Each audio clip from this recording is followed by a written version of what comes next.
स्वागत है साथी संवाद में। दो भाई कुछ साधारण प्रश्न है। मेरा सबसे पहला प्रश्न ये है कि पहाड़ों में जो सबसे बड़ा मुद्दा है वो है गुणवत्तापूर्ण शिक्षा का न होना और रोजगार का न होना। यदि गोभी कुमार सांसद बनते हैं तो गोभी कुमार का गुणवत्तापूर्ण शिक्षा को बनाए रखने में और रोजगार की स्थिति को सुधारने हेतु क्या प्रयास रहेंगे?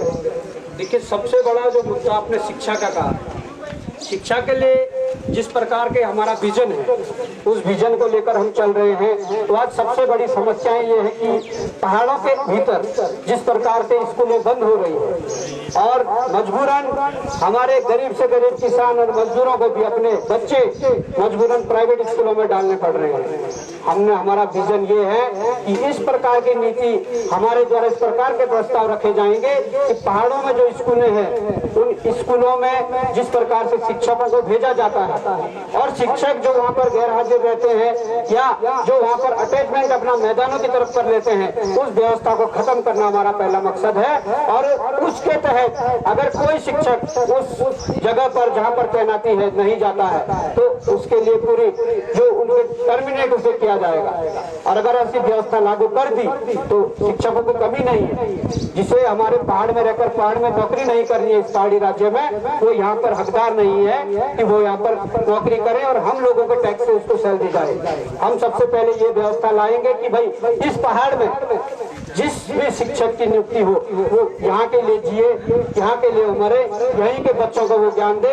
और वहाँ जो आपकी भागा दौड़ी जो रहती है उस चीज को पहले खत्म करने का हमारा मकसद है। और कम से कम जो प्राथमिक विद्यालय है उन प्राथमिक विद्यालयों का उच्चीकरण करके उन्हें मॉडर्न बनाकर हमारा ये विजन है कि उन स्कूलों को मॉडर्न बनाया जाए जहाँ से जो हमारी पौध निकल रही है, जो बच्चे निकल रहे हैं, वो कम से कम हमारे उन लोगों के साथ जो कंपटीशन कर सके जो बड़े बड़े स्कूलों में पढ़ रहे हैं।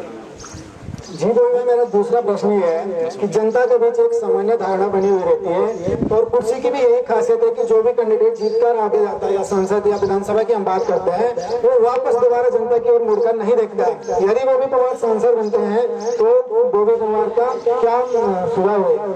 देखिए, ये मैं बताना चाहता हूँ कि हमारा कोई राजनीतिक इतिहास नहीं रहा है, हमारे परिवार का कोई राजनीतिक इतिहास नहीं रहा है। हम लोगों ने अपने संघर्ष की बदौलत आप लोगों के साथ, आप जैसे युवा साथियों के साथ संघर्ष करके आज यहाँ तक पहुँचे हैं। और हम उस बात को बखूबी जानते हैं कि एक गरीब परिवार की पीड़ा क्या है, एक छात्र की पीड़ा क्या है, एक अभिभावक की पीड़ा क्या है। ये मैं आप लोगों को विश्वास दिलाना चाहता हूँ कि जिस प्रकार से ईमानदारी और कर्मठता के साथ 5-7 वर्षों से सड़कों पर संघर्ष, रोजगार और भ्रष्टाचार के खिलाफ किया, कुर्सी मिलने के बाद, पद मिलने के बाद मैं ये विश्वास दिलाता हूँ कि जो संसदीय जो कार्यवाही होगी, जो संसद चलने का समय होगा, वही समय हमारा दिल्ली के अंदर गुजरेगा। बाकी अपने क्षेत्र में, इस क्षेत्र में, पूरे इस अपने क्षेत्र में वो हमारा दूसरा समय गुजरेगा जब हम इस क्षेत्र के विकास की, इस समस्याओं की बात जहाँ पर करेंगे।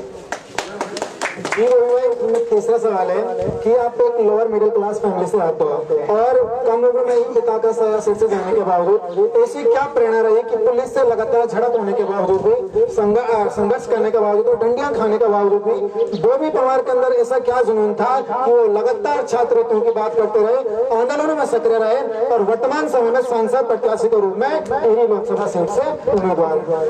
देखिए, ये यहाँ के युवाओं का विश्वास है, यहाँ के लोगों का विश्वास है। मैं उस विश्वास को नहीं तोड़ना चाहता।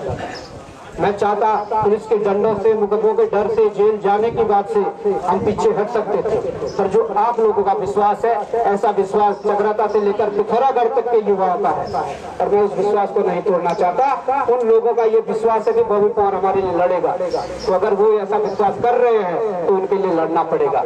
यही कारण है कि हम अपने कदम पीछे नहीं हटा रहे हैं। हमारे खिलाफ कई जांचें चला दी है, हम उन पे कई झूठे मुकदमे लगा दिए हैं, हमको कई बार जेल भेज दिया है, पर हमारे पीछे न हटने का कारण यही है कि कहीं ना कहीं हमारे इन युवाओं की जो लड़ाई है, हमारे प्रदेश की जो लड़ाई है, वो लड़ाई अधूरे में न छूटे।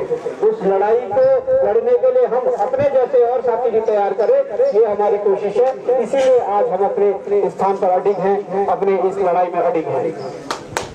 भाई राजनीति और अर्थशास्त्र के एक महान ज्ञाता हुए चाणक्य, उनका एक कोटेशन था कि जिस व्यक्ति के पास अपार धनबल है उसके साथ हमें प्रतिद्वंदिता नहीं करनी चाहिए या उसके साथ हमें द्वंद्व नहीं करना चाहिए। और वर्तमान समय में टिहरी लोकसभा सीट से आपको बताइए कि एक तो शासन से वो लोग वो आते हैं, रानी जिनको कहते हैं, और ऊपर से उनके पास अपार धनबल है। चाहे हम कांग्रेस की बात करें या बीजेपी की बात करें, तो क्या एक निर्दलीय उम्मीदवार प्रत्याशी वो भी पवार राजशाही को जनशाही बदल सकता है या नहीं?